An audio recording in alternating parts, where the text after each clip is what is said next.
Gurthghol kept his eyes shut, concentrating.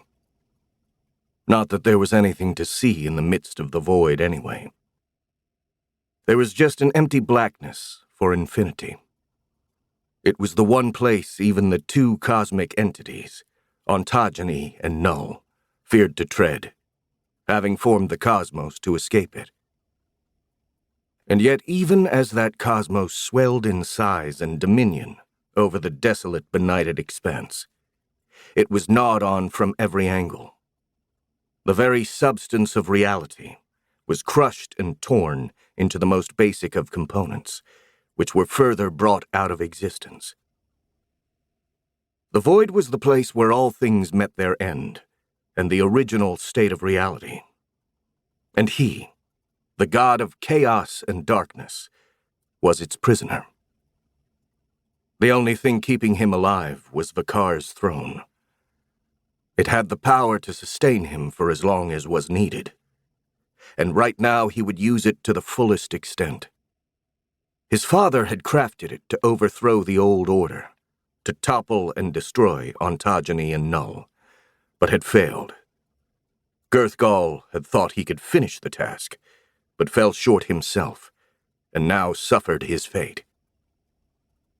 The black chains encircling him and the ancient white marble seat had been formed from part of null, and as such were alive in their own way. He could feel them biting into him like jagged metal, irritating him just enough to annoy, and perhaps eventually drive him mad, but not enough to do any real physical harm. This was all part of the torture. He was to remain seated in the throne, chained in the midst of the void, until his captors came to finish the job, or he helped things along on his own. But he wasn't about to surrender. He'd been so close, had tasted victory at hand, and would have attained it had he acted bolder at the first. In his mind's eye, he relived the final battle between the cosmic entities. They had stood across from him, actually willing to face him in direct conflict, and he gladly gave it to them.